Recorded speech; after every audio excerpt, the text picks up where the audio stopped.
इसमें कोई और बात नहीं है, ये आप लोगों ने बनाया नहीं है, मैंने बताया और आपने बोल दिया। तो लेकिन भाषा हम जब तक वो अनुभव से नहीं जुड़ती है ना, मतलब मैंने वो काम को किया नहीं है जब तक, तब तक वो मेरी अपनी भाषा नहीं है। जैसे हमने एक बार रवि भी, मेरी बात तो रवि से हो रही थी, तो निबंधनी पर बात हो रही थी हमारी, गाय के ऊपर निबंध लिखना था। तो गाय के ऊपर आमतौर पर क्या लिखते हैं, 2 आँखें होती है, 2-4 पैर होते हैं, काली गाय को श्यामा गाय देते हैं, बस ये मतलब राष्ट्रीय निबंध है ये एक तरह से। लेकिन एक बार जब हम एक बच्चे से पूछे गाय काका करते रहे बता, तो गाय तो बर्दी जाती है ना, सही बोला उसने, क्या गलत बोला है ना, लेकिन बर्दी जाती है ये शब्द तो आते नहीं है ना हमारे निबंध में, है ना। गाय का गोबर बहुत आता है और मैं तो हमेशा सर्विस करेंगे। तो जब आप यहाँ से जाएं तो इन चीज़ों को थोड़ा सा देखिए कि बच्चों के साथ उनके अनुभवों को कैसे आप कक्षा में देते हैं। आप बहुभाषिकता को अपनी ओर से प्रयास करके ज़्यादा कक्षा में इस्तेमाल नहीं कर सकते। बच्चों की भाषा में काम करते हुए कक्षा में वो भाषा का उपयोग कर सकते हैं, है ना। क्योंकि मैं अगर टीचर हूँ तो मैं जिस भाषा को जानती हूँ उसी में बात करूँगी। लेकिन अगर मैं एज ए टीचर अपने कक्षा के सब बच्चों को बोलूँ, यहाँ पर घर का चित्र दिखाऊँ और बोलूँ, क्योंकि अभी हमारे पास लिंक लैंग्वेज का ज़्यादा चैलेंज नहीं है जिस जगह पे हमें, क्योंकि हम ये मान के चल रहे हैं कि हम हिंदी पे थोड़ा बहुत काम करेंगे, थोड़ा बहुत छत्तीसगढ़ी हम बच्चों को आती है, हमको क्या आती है, तो लिंक लैंग्वेज वाला चैलेंज तो नहीं है।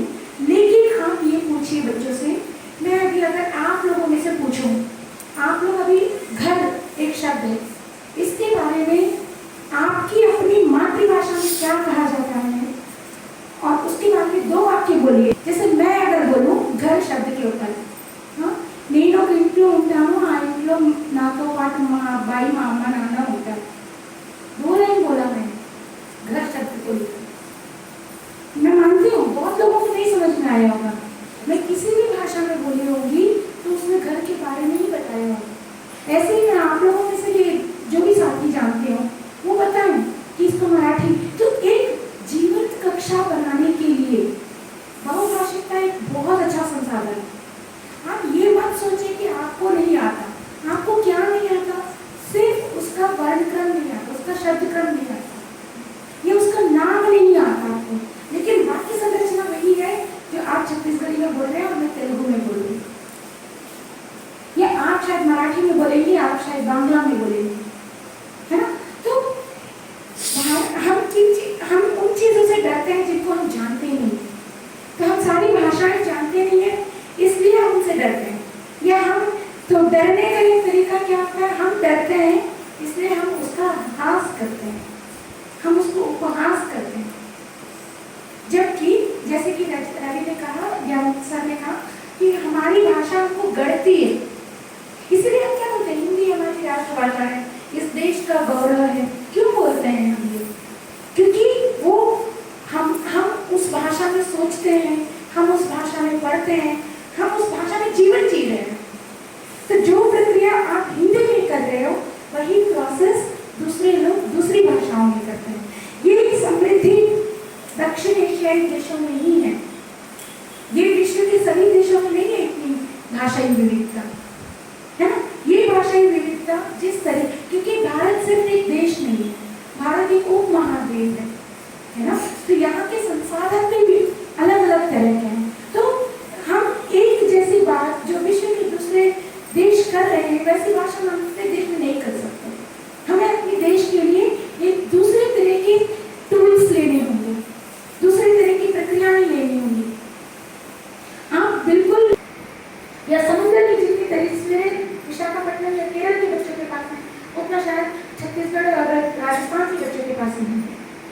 तो ये हमारे कॉन्टेक्स्ट का मामला है।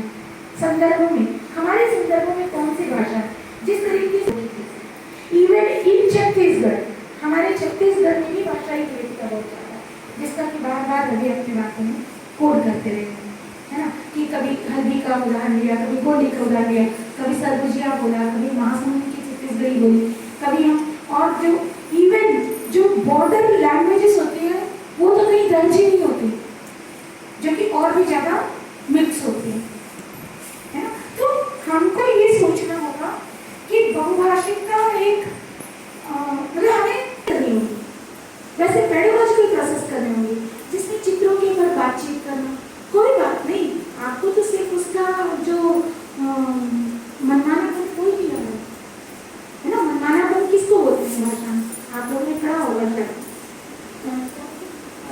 हाँ, आर्बिट्रेरी जो है उसकी मतलब, मैं अगर जैसे अभी थोड़ी देर पहले रवि बोल रहे थे कि वृक्ष है, पेड़ है, रुख है और गाछ है, या मैं उसको चिट्टू बोलती हूँ, तो सब एक ही चीज का नाम है लेकिन सबके नाम अलग है। तो ये भी एक तरह की भाषा की विशेषता है। ये समृद्धि है मेरी कि मैं एक चीज को इतने नाम से जानती हूँ, इतने नाम से उसको चिन्हित कर सकती हूँ। इधर तो कॉन्सेप्ट एक है लेकिन किसी जगह पर के लिए सिर्फ एक ही नाम। आप समझ पा रहे हैं ये विविधता? आप लोग इसको समझिए और बच्चों की भाषा को कक्षा में जगह देने की कोशिश कीजिए। इसके लिए चित्रों पर बात करना, बच्चों के अनुभव को बात करने के मौके देना, पर बात नहीं करना। मतलब मैं खुद अपना संघर्ष बताऊं, मैं यही छत्तीसगढ़ में पढ़ के बड़ी हुई हूँ, भिलाई में। तो मैं बाद में आके साहित्य की विद्यार्थी बनी, बाद में आके शिक्षा में काम करती रही, लेकिन मेरे घर की संस्कृति मेरी शिक्षा को कभी मदद नहीं कर पाई। आज भी मेरा साहित्य अलग है, मेरी संस्कृति अलग है। ये बड़ी विडंबना है हमारी। हालांकि इसको विडंबना के रूप में देखिए, या मैं ये बोलूं कि मुझे वो साहित्य पता है, उसकी मदद से मैं उस संस्कृति को सीख रही हूँ और इस संस्कृति की मदद से उसको साहित्य पढ़ रही हूँ। एक ये भी पॉजिटिविटी है देखने का कि मुझे दो चीजें मिल करके मुझे और भी समृद्ध कर रही है, रिच कर रही है। इसीलिए शायद मैं अभी जब भी मैं अपनी बात कह पाती हूँ तो एक और कल्चर की पूरी बात को लाकर के बीच में रख पाती। तो बिल्कुल एक कोई भी व्यक्ति अब हमारे दुनिया में पूरी पृथ्वी में कोई ऐसे व्यक्ति नहीं बचा जो एक भाषी है। लगभग लोग द्विभाषी। तो इन सब चीजों के साथ में आज भी बहुभाषिकता एक ऐसा क्षेत्र है